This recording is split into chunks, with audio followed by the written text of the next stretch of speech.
जी, अब हम चलते हैं आज के लेक्चर में अपने नेक्स्ट स्टैंडर्ड की तरफ, जो है ISA 501। 500 एविडेंस के बारे में जनरल डिस्कशन करता है। 500 के बाद जो स्टैंडर्ड्स होते हैं वो स्पेसिफिक प्रोसीजर्स को या स्पेसिफिक सिचुएशन को डिस्कस करते हैं। तो जो 501 है ये भी ऐसा स्टैंडर्ड है जो कुछ स्पेसिफिक सिचुएशंस को डिस्कस करता है, इसीलिए इसे नाम दिया गया है ये एडिड एविडेंस का ही। समझ लीजिए 500 की एक्सटेंशन है एक तरह से, लेकिन ये हमें गाइडेंस प्रोवाइड करेगा सेलेक्टेड आइटम्स के ऊपर। यानी आईफैक्ट ने कुछ आइटम्स को सेलेक्ट कर लिया, 3 आइटम्स हैं, और उन आइटम्स के बारे में हमें गाइडेंस प्रोवाइड करता है 501 में कि हमने इसको कैसे वेरीफाई करना है। वो 3 आइटम्स कौन सी हैं? वो है इन्वेंट्री, वो है लिटिगेशंस, अगर हमारे ऑडिट क्लाइंट के खिलाफ कुछ लिटिगेशंस पेंडिंग है, और वो है सेगमेंट इंफॉर्मेशन। अगर हमारा क्लाइंट सेगमेंट रिपोर्टिंग फॉलो कर रहा है तो हमने उसको कैसे वेरीफाई करना है। 3 एरियाज हैं 501 में। कितने एरियाज डिस्कस हुए हैं? 3 एरिया। कौन कौन से? इन्वेंट्री, लिटिगेशन, सेगमेंट इंफॉर्मेशन के हमने इन 3 एरियाज पे कैसे sufficient appropriate audit evidence obtain करना है। इन्वेंट्री में सबसे अहम जो असर्शंस होती हैं हमारे लिए वो होती है एग्जिस्टेंस और उसकी कंडीशन, यानी कंडीशन से मुराद वैल्यूएशन, इसको वेरीफाई करना। तो अगर हमारा क्लाइंट ऐसा है उसकी इन्वेंट्री है और इन्वेंट्री मटीरियल है, सबसे पहले अब देखिए इन्वेंट्री के अंदर भी उसने 5-6 सिचुएशंस को डिस्कस किया है। हम 1 बाय 1 हर सिचुएशन को डिस्कस करेंगे। एग्जाम में कोई भी एक सिचुएशन हमें दे सकता है, ठीक है। हो सकता है क्वेश्चन बना दे, उसके 3 या 4 पार्ट्स हो, हर पार्ट अलग-अलग स्टैंडर्ड से डील कर रहा हो, और वो किसी एक पार्ट में इस 501 के किसी कंसेप्ट को टेस्ट कर ले। पहली सिचुएशन सिंपल, इन्वेंट्री को वेरीफाई करने जा रहे हैं और इन्वेंट्री मटीरियल है। अगर इन्वेंट्री मटीरियल हो, ऑडिटर के लिए लाजमी हो जाता है उसने उसकी फिजिकल वेरिफिकेशन करनी है, स्टॉक टेकिंग करनी है, ठीक है। स्टॉक टेकिंग के लिए क्या करेगा? अब उसमें क्या प्रोसीजर परफॉर्म करेगा? इन्वेंट्री काउंट को अटेंड करेगा। क्लाइंट ने तो इन्वेंट्री काउंट लाजमी करना है ना, 100% बेसिस पे करना है। ऑडिटर्स इन्वेंट्री काउंट को अटेंड करेगा जो क्लाइंट कर रहा होगा। स्टेप नंबर 1, पहले जो मैनेजमेंट ने इंस्ट्रक्शंस दी हैं इन्वेंट्री काउंट के लिए एम्प्लॉय को, उन इंस्ट्रक्शंस को रीड करेगा, वो इंस्ट्रक्शंस एप्रोप्रिएट है कि नहीं। जैसे वो इंस्ट्रक्शंस क्या हो सकती हैं? हो सकता है वो इंस्ट्रक्शंस में ऑडिटर देखेगा कि क्या एम्प्लॉयज को कहा गया है कि स्टॉक काउंट के दरमियान में स्टॉक की मूवमेंट नहीं होनी चाहिए, कोई स्टॉक इन या स्टॉक आउट नहीं होना चाहिए। क्या उन्हें यह बताया गया है कि उन्होंने जब वेरिफिकेशन करनी है तो आइटम्स को काउंट करके जो क्वांटिटी आएगी वो लिखनी है। ऐसा तो नहीं कि क्लाइंट को जो स्टॉक शीट दी गई है उसमें डिस्क्रिप्शन भी आ रही है और क्वांटिटी भी आ रही है, क्योंकि अगर क्वांटिटी भी आ रही है साथ ही तो हो सकता है एम्प्लॉय केयरलेस हो जाए। वो बजाय ये कि खुद से काउंट करे, उधर ही जो क्वांटिटी आ रही है उसको टिक लगा के कहे बैलेंस ठीक है। जैसे बाजू का हम करते हैं ना, वो टिक बैलेंस आ रहा होता है, बस काउंट करते हैं, जितनी पूरी होगी ठीक है, बाकी पूरी होगी टिक लगा दिया। इसी तरह का एक कंसेप्ट हमारा कंफर्मेशन में है। 505 पढ़ेंगे ना, वो कहता है 2 तरह की कंफर्मेशन होती है, एक पॉजिटिव और एक नेगेटिव। पॉजिटिव के अंदर भी 2 मेथड है कि आप लेटर सेंड करें कंफर्मिंग पार्टी को, अमाउंट लिखनी चाहिए कि नहीं लिखनी चाहिए। अमाउंट लिखेंगे तो उसमें कबाहत है क्या कि वो पार्टी अपने रिकॉर्ड को वेरीफाई किए बगैर साइन करके भेज देगी, और अमाउंट नहीं लिखेंगे वो ज़्यादा बेहतर है कि अगर आप उससे बजाय ये कि ये पूछें कि क्या आपने इस क्लाइंट के 10 लाख रुपए देने हैं, बजाय ये पूछें, ये सवाल पूछेंगे, हो सकता है ओके जी ओके। क्वेश्चन यूँ होना चाहिए कि क्या आपने हमारे क्लाइंट के कुछ पैसे देने हैं तो कितने, यानी अमाउंट मेंशन नहीं होनी चाहिए। ये ज़्यादा रिलायबल रिस्पॉन्स होगा। उसी तरह यहाँ पे भी इस तरह की इंस्ट्रक्शंस होंगी। क्या मैनेजमेंट ने अपने एम्प्लॉयज़ को ये कहा है स्टॉक काउंट के दौरान जो फिजिकली डैमेज इन्वेंट्री आइटम्स उन्हें लादा कर दो, ठीक है। ये इंस्ट्रक्शन, अगर ये इंस्ट्रक्शंस क्यों पढ़ रहा है? और ये इंस्ट्रक्शंस तो मैनेजमेंट ने अपने एम्प्लॉयज़ को दी हैं कि इस तरीके से स्टॉक काउंट करना। ऑडिटर क्यों पढ़ रहा है इंस्ट्रक्शंस? ये कंट्रोल टेस्टिंग, क्योंकि एक तरह से अगर क्लाइंट के एम्प्लॉयज़ इन इंस्ट्रक्शंस को फॉलो कर रहे हैं इसका मतलब है स्टॉक काउंट से जो फिगर सामने आएगी वो रिलायबल है, रिलायबल फिगर प्रोड्यूस होगी। दूसरा, ऑब्जर्व करे अकाउंट पर, ये तो इंस्ट्रक्शंस को पढ़ा ना, ऑब्जर्व करे क्या कि क्लाइंट इन इंस्ट्रक्शंस के मुताबिक काम कर रहा है कि नहीं कर रहा। ये भी तो हो सकता है इंस्ट्रक्शंस हैं उनको फॉलो नहीं किया जा रहा, तो हमने इंस्ट्रक्शंस पढ़ी, यहां पे देखा उन इंस्ट्रक्शंस को फॉलो किया जा रहा है कि नहीं कर रहा, काउंट को ऑब्जर्व किया।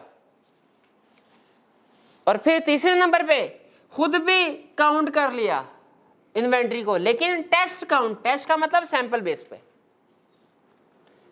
ठीक है। इन्वेंट्री को परफॉर्म टेस्ट काउंट और इन्वेंट्री इंस्पेक्ट इन्वेंट्री, एक ही बात है, डुप्लीकेशन हो गई।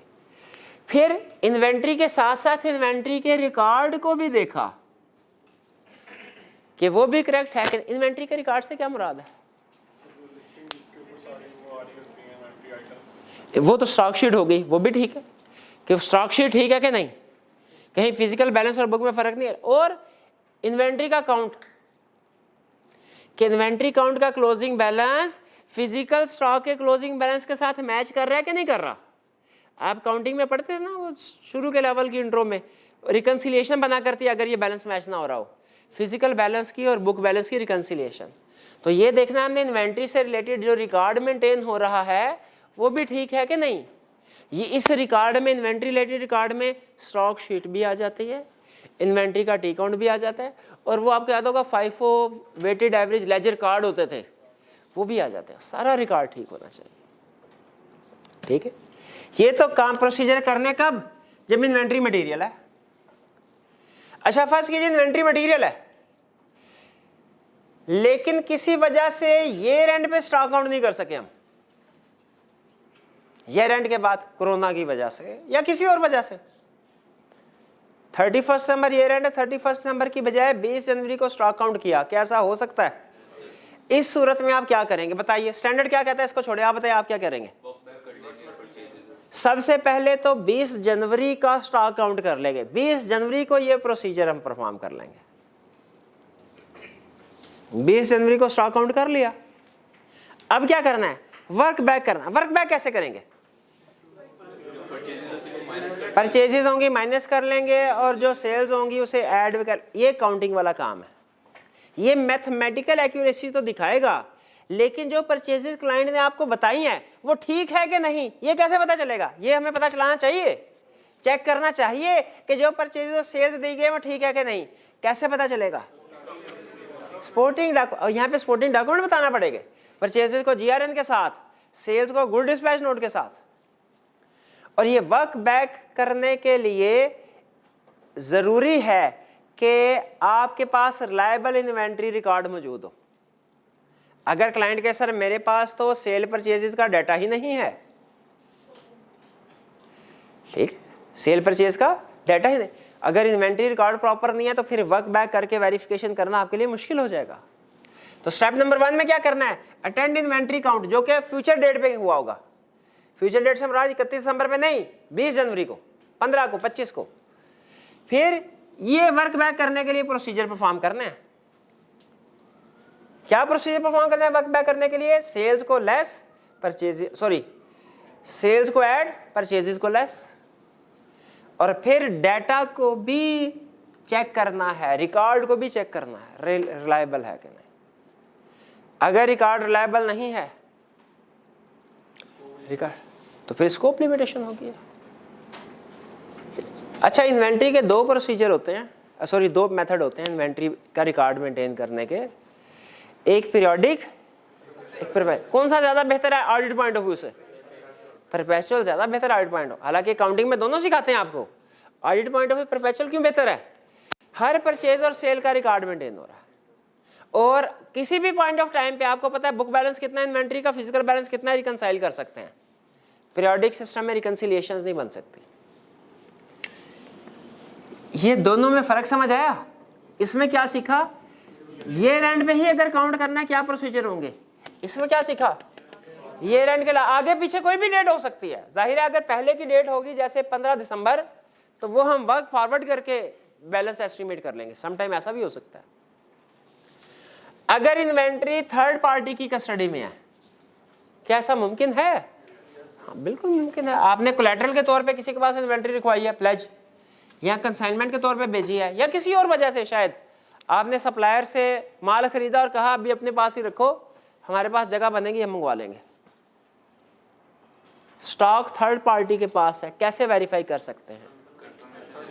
पहली ऑप्शन कंफर्मेशन, अगर वो पार्टी कंपिटेंट है, इंडिपेंडेंट है और प्रॉपर डाटा मेंटेन कर रही है, कंफर्मेशन लेटर सेंड कर दे, करेक्ट। अगर कंपिटेंट नहीं है, इंडिपेंडेंट नहीं है, फिजिकल वेरिफिकेशन खुद जाके कर ले और कंपोनेंट ऑडिटर को एंगेज करे, 2000 का लोकल ऑडिटर होगा और खुद भी चला गया कंपोनेंट ऑडिटर जी। सर्विस ऑडिटर का कंसेप्ट आपको बताया था एक दफा। सर्विस ऑडिटर क्या होता है? सर्विस ऑडिटर कौन होता है? जो थर्ड पार्टी का ऑडिटर होता है, यानी जो वेयर हाउस है जिस बंदे का, जिस एंटिटी का, वो भी कंपनी होगी ना, उसका भी। अगर उसका ऑडिटर हमें ये रिपोर्ट बना के दे दे कि इनका डेटाबेस ठीक होता है, इनके कंट्रोल स्ट्रांग है, हमारे लिए उसके रिकॉर्ड पे रिलायंस बढ़ जाएगी कि नहीं? तो सर्विस ऑडिटर की रिपोर्ट को भी देख सकते हैं। अच्छा, आप उसके पास चले गए, ईयर एंड पे आपको पता चला 31 नंबर को क्लाइंट का ऑडिट करने के लिए गए, क्लाइंट ने कहा 60% इन्वेंट्री मेरे पास है, 40% एक दूसरी जगह पे है, दूसरे शहर में। अब आप दूसरे शहर में गए, 8 तारीख को वहां पहुंचे, 8 तारीख को। अब बताइए क्या करेंगे आप? प्रोसीजर क्या परफॉर्म करेंगे? जो 40% इन्वेंट्री उसके पास पड़ी है उसके लिए, जो थर्ड पार्टी के पास पड़ी है, क्या प्रोसीजर? स्टेप नंबर 1, 8 तारीख को फिजिकल काउंट कर लेंगे, फिर उसी तरह वर्क बैक करके, क्योंकि 8 दिनों में वहां पे ट्रांजैक्शन हुई होगी, बैलेंस शीट डेट पे इन्वेंट्री एस्टिमेट कर लेंगे कितने हैं, ठीक है। आपको उधर जाके पता चला कि उस थर्ड पार्टी ने और लोगों की इन्वेंट्री भी अपने पास रखी, उसका वेयर हाउस ही ऐसा है, उसका काम ही वेयर हाउस का सर्विसेज प्रोवाइड करता है, और आपके क्लाइंट का स्टॉक और दूसरे क्लाइंट्स का स्टॉक, जो उसके दूसरे क्लाइंट है, वो मिक्स हो गया है, रिकॉर्ड मौजूद नहीं है उनको सेग्रीगेट करने के लिए। हाँ, स्कोप लिमिटेशन होगी, क्योंकि हमें एविडेंस नहीं है कौन सा स्टॉक हमारे क्लाइंट का है और कौन सा थर्ड पार्टी का। शाबाश। तो ये भी क्लियर हो गया आपको कि स्टॉक थर्ड पार्टी के पास होगा, आपने क्या प्रोसीजर परफॉर्म करना है। सिचुएशन समझते जाएं कि सिचुएशन आपके सामने सिचुएशन है, आपको पता चल जाए ये 501 में डिस्कस हुई है कि नहीं हुई। इसमें से सारे याद है नहीं है, एक आधा भूल गया, वो मसला नहीं है, ठीक है। अगर भूल भी जाए, वैसे तो कॉमन सेंस के पॉइंट है, पढ़ेंगे रीड करेंगे एक दिन में बैठ जाएंगे, भूल भी जाए आप 501 खोल के देख सकते हैं।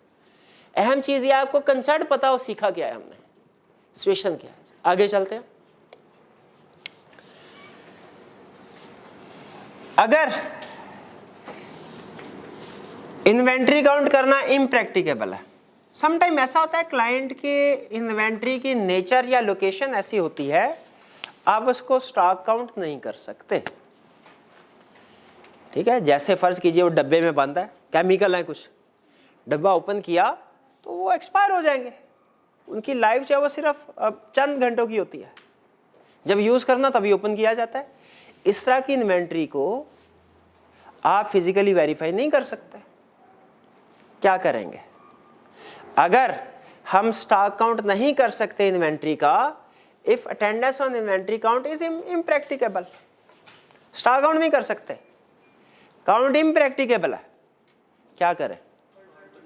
अल्टरनेटिव प्रोसीजर परफॉर्म करेंगे। जैसे यहाँ पे अल्टरनेटिव प्रोसीजर क्या हो सकते हैं? डॉक्यूमेंट्स को देखेंगे। ये कंसेप्ट भी कोई 10-12 जगहों पे पूरे ऑडिटिंग स्टैंडर्ड में यूज हुआ है कि कोई, बल्कि उससे भी ज्यादा जगह, कि अगर कोई रिक्वायर्ड प्रोसीजर आप परफॉर्म नहीं कर सके, आपने अल्टरनेटिव प्रोसीजर की तरफ जाना है। और अल्टरनेटिव प्रोसीजर क्या है? Documentary record. आप देख सकते हैं, फर्ज कीजिए क्लाइंट की इन्वेंट्री है, वो फार्मास्यूटिकल कंपनी है फॉर एग्जांपल कोई, आप उसका रॉ मटेरियल ओपन करके नहीं देख सकते, नो प्रॉब्लम, आप उसकी परचेज इनवाइसेस को तो देख सकते हैं, आप गुड रिसीट नोट तो देख सकते हैं, रिसीव की गई इन्वेंट्री, उधर किसी बंदे ने इंस्पेक्शन रिसीविंग के साइन किए कि नहीं किए, बाद में जो उसको प्रोडक्शन में यूज किया गया होगा, आप उस फेज में तो देख सकते हैं कि इसके अंदर पानी भरा है, केमिकल भरा है, उसकी प्रोडक्शन यूटिलाइजेशन को देखा जा सकता है। ये अल्टरनेटिव प्रोसीजर है, ठीक है। तो अगर हम किसी वजह से इन्वेंट्री काउंट नहीं कर सके, इम्प्रैक्टिकेबल है, तो हम अल्टरनेटिव कंट्रोल टेस्टिंग भी कर सकते हैं। जैसे GRN है, कोई इंस्पेक्ट कर रहा है कि नहीं उसके ऊपर साइन हुआ है कि नहीं, हमारा टेस्ट ऑफ कंट्रोल है एक तरह से। तो जब आपने प्रोसीजर पर बताने हैं ना उसको, किसी भी चीज को वेरीफाई करने के लिए, ये डिफरेंशिएशन करने की जरूरत नहीं कि कौन सा टेस्ट ऑफ कंट्रोल है, कौन सा सब्सटेंटिव प्रोसीजर, दोनों चलते हैं। आगे चलें। If auditor unable to inventory count, बल्कि इसे यूं कह देते हैं कि अगर ये सारे प्रोसीजर परफॉर्म करने से ऑडिटर को सफिशिएंट एप्रोप्रिएट ऑडिट एविडेंस नहीं मिला, ऑडिटर को सफिशिएंट एप्रोप्रिएट ऑडिट एविडेंस नहीं मिला, जैसे हमने इन्वेंट्री काउंट नहीं कर सके, ठीक है, उसकी इन्वेंट्री की नेचर ऐसी थी या लोकेशन ऐसी थी, उसको वेरीफाई नहीं कर सके, और अल्टरनेटिव प्रोसीजर से भी एविडेंस नहीं मिला, इंपैक्ट ऑन रिपोर्ट क्या होगा? Scope limitation. इफेक्ट मटेरियल है तो इफेक्ट मटेरियल तो क्वालिफाइड ओपिनियन, और परवेसिव है तो डिस्क्लेमर ऑफ ओपिनियन। करेक्ट। देखिए हाँ, सफिशिएंट और एप्रोप्रिएट दोनों सूरतों में सेम। वैसे एग्जाम में वो आपसे ये नहीं पूछता कि जो एविडेंस नहीं मिला ये सफिशिएंसी पूरी नहीं हुई कि एप्रोप्रिएट नहीं हुई, ये नहीं पूछता, वो सिर्फ थ्योरेटिकल कंसेप्ट की हद तक है। क्लियर? ये थे हमारे इन्वेंट्री से रिलेटेड डिफरेंशिएशंस। नेक्स्ट है लिटिगेशन एंड क्लेम्स। अगर क्लाइंट के खिलाफ डिफरेंट केसेस चल रहे हैं, लीगल केसेस चल रहे हैं, तो एज ऑडिटर हमने उन पे sufficient appropriate audit evidence obtain करना है दो चीज़ों के ऊपर। पहली चीज़ ये कि जितने भी क्लाइंट के खिलाफ लीगल केसेस हैं सारे के सारे आइडेंटिफाई हो गए हों, क्लाइंट ने कोई हमसे छुपाया ना हो। और दूसरी चीज़ के सारे लीगल केसेस आइडेंटिफाई होने के बाद जिन जिन पे प्रोविजन रिकॉर्ड है वहां पे प्रोविजन रिकॉर्ड की हो क्लाइंट ने, जिनका डिस्क्लोजर रिक्वायर्ड है उनको डिस्क्लोज किया हो। आप बता सकते हैं ये 37 क्या क्राइटेरिया देता है प्रोविजन की रिकग्निशन का? लीगल केसेस हैं, आउटफ्लो प्रोबेबल है और मेजरेबल हैं, तो उसको काउंट फॉर करें, प्रोविजन रिकॉर्ड करें, और अगर प्रोबेबल नहीं या मेजरेबल नहीं उसको डिस्क्लोज करें। तो हमारा जो लिटिगेशन में सबसे बड़े रिस्क दो होते हैं, एक कंप्लीटनेस के सारे केसेस आइडेंटिफाई कर लें, और दूसरा उसकी वैल्यूएशन और डिस्क्लोजर कि उसका अगर रिकग्निशन क्राइटेरिया मीट होता है तो एप्रोप्रिएट अमाउंट की प्रोविजन रिकॉर्ड की जाए। और लिटिगेशन में सबसे जो बेहतरीन, वैसे तो बहुत से प्रोसीजर्स हैं वेरिफिकेशन करने के लिए, वैसे तो बहुत से प्रोसीजर है, जैसे मैनेजमेंट से इंक्वायर कर सकते हैं या इन हाउस लीगल काउंसिल से। इन हाउस लीगल काउंसिल क्या है? ऐसे लॉयर्स, वकील, एडवोकेट जो कंपनी के एम्प्लॉई है, इन हाउस लीगल काउंसिल। एक एक्सटर्नल लीगल काउंसिल भी होते हैं, आउटसोर्स किए होते हैं। एज ऑडिटर हमारे लिए किसका रिप्लाई ज्यादा रिलायबल है? एक्सटर्नल लीगल काउंसिल का। शाबाश। तो यहाँ पे इन हाउस लीगल काउंसिल को मैनेजमेंट का हिस्सा ही मान के चल रहा है, कह रहा है मैनेजमेंट से इंक्वायर करो आपके खिलाफ कितने केसेस हैं, पूछो। तो मैनेजमेंट जो बताए ठीक बताएगी? बस नहीं, वो कह रहा है बोर्ड ऑफ डायरेक्टर्स की मीटिंग के मिनट्स और एक्सटर्नल लीगल काउंसिल के साथ जो कम्युनिकेशन है वो भी चेक करो। पीओडी की, क्योंकि जो लीगल केसेस होते हैं डायरेक्टर्स की मीटिंग में डिस्कस होते हैं। लीगल एक्सपेंसेस को रिव्यू करो। क्यों? क्योंकि ये तो हो सकता है कि क्लाइंट हमें किसी केस के बारे में ना बताए, ये नहीं हो सकता कि लॉयर को उसकी फीस ही ना दे, तो इसलिए लीगल एक्सपेंसेस में लॉयर्स की फीस आती है। यहाँ पे एक एक आइटम को, ये वो एग्जांपल है जिसमें हम 100% टेस्टिंग करते हैं। मुझे याद है मेरा जो पहला क्लाइंट था उसमें जो मुझे एरिया दिया था मैं सीनियर ने, वो था लीगल एक्सपेंसेस को 100% टेस्टिंग करना है। और उन्होंने बताया था खास तौर पे ये लिखते जाना कि पेमेंट की है किस केस की है, किस केस की है। वो सपोर्टिंग डॉक्यूमेंट पे लिखा होता है, साथ में उसने अपना इनवॉइस बना के दी होती है। उस केस को फिर हम देखते हैं हमारी लिस्ट में मौजूद है कि नहीं जो क्लाइंट ने हमें लिटिगेशन दी है। तो एक्सपेंसेस से हम फिर लीगल केसेस की आइडेंटिफिकेशन को चेक कर रहे होते हैं। हाँ, एक्सपेंसेस ही अगर इनकम्प्लीट है या मिस क्लासिफिकेशन है तो वो फिर प्रोबेबली दूसरे एरियाज जो होंगे उनमें साइड टेस्टिंग के दरमियान में आइडेंटिफाई हो जाए, वरना आपको पता है हम एब्सोल्यूट एश्योरेंस तो प्रोवाइड करते हैं। मैनेजमेंट से रिप्रेजेंटेशन ले लीजिए, क्या रिप्रेजेंटेशन के मैनेजमेंट ने सारे लीगल केसेस हमें आइडेंटिफाई, ये सारे प्रोसीजर परफॉर्म करेंगे लीगल केसेस को वेरीफाई करने के लिए, लेकिन इनमें जो सबसे अहम प्रोसीजर है, इनके अलावा जो सबसे अहम प्रोसीजर है वो क्या प्रोसीजर है भला? कंफर्मेशन सेंड करना, किसको? लीगल एडवाइजर को, एक्सटर्नल लीगल एडवाइजर को।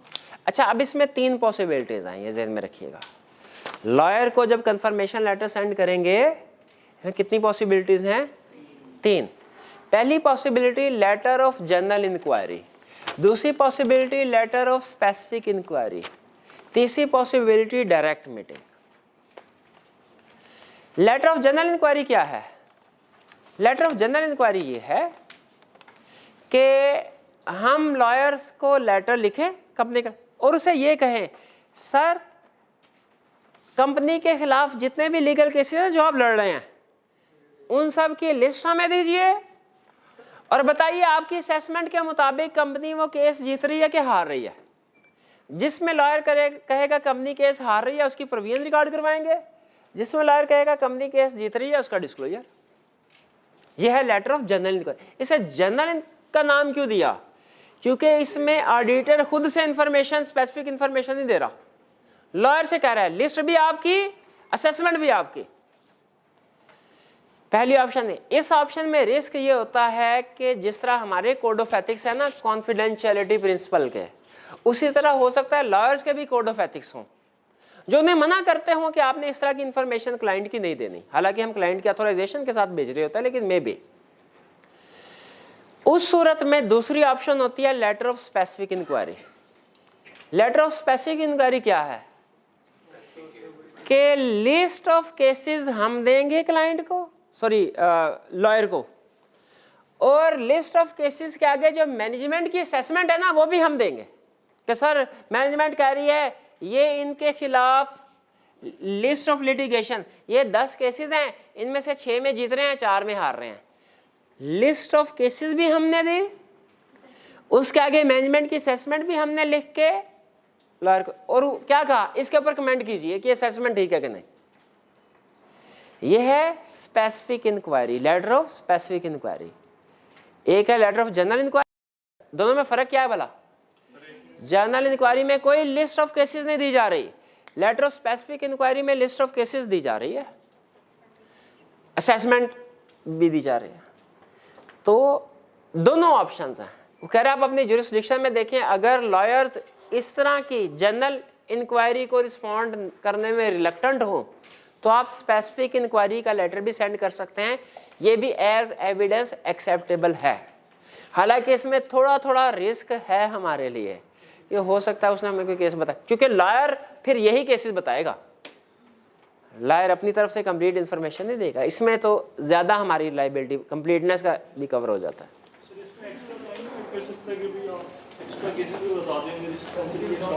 एक्स्ट्रा इसमें एक्स्ट्रा केसेस नॉर्मली हम वाली लाइन नहीं लिखते, क्योंकि अगर ये लाइन लिखनी होती तो हम उससे कहते सारे केसेस बता दो, सारे केसेस बता दो। स्टैंडर्ड जो जस्टिफिकेशन देता है ना स्पेसिफिक इंक्वायरी सेंड करने की, वो ये कहता है लोकल ज्यूरिसडिक्शन में सम टाइम जो लॉ या रेगुलेशन गवर्न करनी होती है ना लॉयर्स को, वो उन्हें मना करती है कि आपने अपने क्लाइंट की कॉन्फिडेंशियल इंफॉर्मेशन किसी के साथ भी शेयर नहीं करना। फिर है डायरेक्ट मीटिंग। अगर किसी केस के ऊपर, जैसे फर्ज कीजिए आपने यहाँ पे लेटर ऑफ स्पेसिफिक इंक्वायरी भेजा, उसमें एक केस ऐसा था उसमें मैनेजमेंट कह रही थी हम जीतेंगे, लॉयर ने जवाब में कहा हम हारेंगे, तो किसका जवाब मानते हैं? हाँ, किसी का नहीं, शाबाश, यही टेस्ट करना, इनकंसिस्टेंसी, फर्दर प्रोसीजर परफॉर्म करने। और यहाँ पे फर्दर प्रोसीजर में से एक प्रोसीजर क्या होगा? डायरेक्ट मीटिंग कर लेंगे, किसके साथ? लॉयर के साथ। अच्छा, अगर क्लाइंट कहे ठीक है डायरेक्ट मीटिंग, अगर क्लाइंट डायरेक्ट मीटिंग करवाए ना, इसको अगर कहे मीटिंग करवानी है लेकिन हमारा एक बंदा मौजूद होगा मीटिंग में, तो क्या ये एक्सेप्टेबल है? इसका जवाब एक्सेप्टेबल है। ठीक है, क्लाइंट का कोई एम्प्लॉय उस मीटिंग में मौजूद हो, इसमें कोई कबाहत नहीं है। इसका हमने ये मतलब नहीं लेना कि वो लॉयर को इन्फ्लुएंस कर रहा होगा। ठीक है, डायरेक्ट मीटिंग क्लाइंट के रिप्रेजेंटेटिव के साथ भी और उसके बगैर, दोनों सूरतों में हो सकती है, कोई प्रॉब्लम नहीं। क्लियर हो गई ये प्रोसीजर। अब 3 चीजें पता चल गई आपको। Letter of general inquiry, letter of specific inquiry में क्या फर्क है, और डायरेक्ट मीटिंग कब करते हैं, जब मैटर कोई बहुत कम्प्लेक्स हो या मैनेजमेंट और लॉयर का आपस में कोई कंफ्लिक्ट हो, डिफरेंट पॉइंट ऑफ व्यू हो, उसकी एक्सप्लेनेशन के लिए। तो 501 में 2 एरियाज हमने कर लिए, इन्वेंट्री का, लिटिगेशन वाला, लिटिगेशन। तीसरा एरिया कौन सा है, सेगमेंट इंफॉर्मेशन। ये सिंपल। सबसे पहले तो देखें मैनेजमेंट ने सेगमेंट रिपोर्टिंग के लिए मेथड कौन सा अडॉप्ट किया है। 2 मेथड हमने डिस्कस किए थे ना। मुझे ये स्टैंडर्ड आता नहीं है, मैंने आपको उस दिन भी बताया था, लेकिन रफ सा मुझे आइडिया कि 2 स्टैंडर्ड, 2 क्राइटेरिया हो गए, एक एसेट्स की बेस पे होता था, एक रेवेन्यू की बेस पे। प्रॉफिट की बेस पे भी होता है। प्रॉफिट में क्या परसेंटेज है, 10% है। चला ठीक। तो हम मेथड जो क्लाइंट ने यूज किया है, रेवेन्यू का है, एसेट्स का है, प्रॉफिट का है, उस मेथड को अंडरस्टैंड करेंगे, एप्लीकेशन टेस्ट करेंगे। मैनेजमेंट से पूछा जी कैसे सेगमेंट रिपोर्टिंग करते हैं, 10% रेवेन्यू के लिहाज से। तो यहाँ पे इंक्वायरी की, अंडरस्टैंडिंग ली, यहाँ पे उसकी टेस्टिंग करेंगे कि रेवेन्यू का टोटल देख के परसेंटेज से कैलकुलेशन करके देखेंगे कि क्या वाकई क्राइटेरिया ठीक अप्लाई किया गया है, और एनालिटिकल प्रोसीजर परफॉर्म करेंगे लास्ट। एनालिटिकल प्रोसीजर की एग्जांपल आपको बताई थी ना, वो केस स्टडी हमने की थी, उसमें अदर, उसने 2 सेगमेंट बताए थे और तीसरी कैटेगरी थी अदर सेगमेंट्स की, जो कि टोटल रेवेन्यू का 35% के करीब है। अगर अदर सेगमेंट्स टोटल रेवेन्यू का 35% के करीब है, क्या रिस्क है कि उसमें कोई 10% छुपा होगा? बिल्कुल। ये एनालिटिकल प्रोसीजर, और एनालिटिकल प्रोसीजर का ये भी मतलब है कि देखो पिछले साल कौन कौन से सेगमेंट रिपोर्ट किए थे, जो पिछले साल सेगमेंट रिपोर्ट किए थे इस साल नहीं है, या पिछले साल नहीं रिपोर्ट किया था इस साल है, उसकी इन्वेस्टिगेशन करनी है। वेरिएंस एग्जैक्टली, एनालिटिकल प्रोसीजर का मतलब वेरिएंस एनालिसिस है। एनालिटिकल प्रोसीजर 2 तरह से यूज होता है, याद रखें। एक रिस्क असेसमेंट के लिए, एक सब्सटेंटिव प्रोसीजर के तौर पे। रिस्क असेसमेंट में इसका मतलब वेरिएंस एनालिसिस ही होता है, पिछले साल की फिगर के साथ कंपेयर करना। यह है सेगमेंट इंफॉर्मेशन। क्लियर हो गई ये बात? चलिए, आज के लेक्चर में हमने 2 स्टैंडर्ड कवर किए हैं, लेकिन याद रखिए इसमें 2 रीजंस थी। एक तो कंसेप्ट सिंपल थे, ऑलरेडी पढ़े हुए थे, और इसमें बड़ा क्वेश्चन टेस्ट नहीं होता इन दोनों स्टैंडर्ड में, इसलिए मैंने इसको मुनासिब समझा कि वरना ये इस तरह होता कि शुरू में हमारी स्पीड आहिस्ता आहिस्ता होती, एंड में फिर भागम भाग वाला होता। तो थोड़ा इसके एग्जाम इम्पोर्टेंस से मैंने इसको 2 में कवर कर दिया। उम्मीद है आपको समझ आया होगा। ये तो नहीं लगा कि भागम भाग हो रही है, समझ। हाँ, बस अब आपने क्या करना है, रीडिंग जरूर कर, नोट्स आपको प्रोवाइड कर दिए गए ना, रीडिंग जरूर कर देनी है। अच्छा, इसका क्वेश्चन मैं आज रात को ही अपलोड कर दूंगा 500 का, और फिर 501 का मुझे रिकॉर्ड करवाना पड़ेगा। मैं कोशिश करूंगा कल टाइम हुआ तो कल 501 का भी जो पास्ट पेपर के क्वेश्चन है वो रिकॉर्ड करके आपके साथ शेयर करूँ। जी क्वेश्चन किसी जुरिस्डिक्शन में वो कह सकते हैं कि आपने क्लाइंट की इंफॉर्मेशन नहीं भेजनी, तो वो हालांकि क्लाइंट तो खुद अपने लेटर हेड पे भेजता है, लेटर के कोई भी आपके केसेस मतलब है तो वो हमें बताएं। देखिए, वो क्लाइंट की, हालांकि इनका क्वेश्चन ये है कि जी लेटर ऑफ जनरल इंक्वायरी में क्यों हमें वो ये कह सकता है कि इंफॉर्मेशन, हालांकि हम क्लाइंट की परमिशन के साथ उससे रिक्वेस्ट कर रहे होंगे इंफॉर्मेशन। देखिए, इंफॉर्मेशन ये असल में क्रिटिकल नेचर की है। हो सकता है लॉयर ये सोचे अपने क्लाइंट के भले को सामने रखते हुए कि क्लाइंट ने ऑडिट करवाने के लिए मुझे इजाज़त तो दे दिया, लेकिन कुछ केसेस ऐसे हैं जो बड़े क्रिटिकल हैं, जो मुझे ऑडिटर को प्रोवाइड नहीं करने चाहिए, मे बी, ठीक है, यहाँ कुछ स्पेसिफिक रेगुलेटरी रिक्वायरमेंट हो, चूँकि वो हमारे प्रोफेशन नहीं, वो लॉयर के प्रोफेशन की बात कर रहा है, तो इसलिए एग्जैक्टली मैं कोड नहीं कर सकता कि वो क्या केस हो सकता है जिसमें लॉयर के जो रेगुलेशन एप्लीकेबल होंगी वो उसको मना कर रहे हो, ठीक है। लेकिन इन केस अगर वो कोई मना करती है, रेगुलेशन ऐसी है, तो लेटर ऑफ स्पेसिफिक इंक्वायरी भी हमारे लिए एक्सेप्टेबल है। सर, अगर लॉयर और मैनेजमेंट की ओपिनियन में कॉन्फ्लिक्ट है तो हम लॉयर की ओपिनियन के ऊपर रिलाई क्यों करते, इवन कि वो एक एक्सपर्ट है और इंडिपेंडेंट भी है?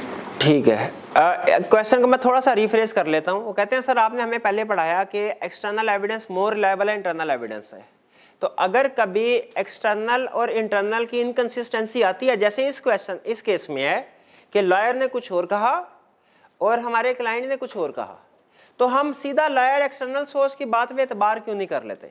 याद रखें, external source is more reliable, लेकिन इसका यह मतलब नहीं है external source is only reliable, कि सिर्फ एक्सटर्नल नहीं। सम टाइम ऐसा होता है किसी एक पार्टी के पास अपडेटेड इंफॉर्मेशन नहीं होती, ये भी चांस हो सकता है।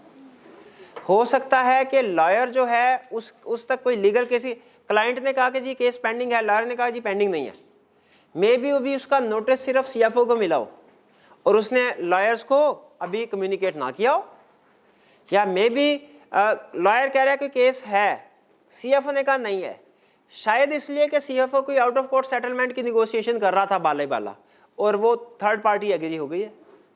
तो इस तरह की डिफरेंट सिचुएशन हो सकती हैं कि दोनों पार्टीज में से किसी एक के पास अपडेटेड इन्फॉर्मेशन ना हो। इसलिए एहतियात का तकाजा यही है, बजाय ये कि हम एक पार्टी के ऊपर आंखें बंद करके तबार कर लें, हम हमेशा फर्दर प्रोसीजर परफॉर्म करें और उसके बाद एविडेंस की बेस पे जो भी सिचुएशन सामने आए वो हमारा कंक्लूजन हो। ठीक है, आज का लेक्चर यहाँ पे ख़त्म करते हैं हम। अल्लाह हाफिज़।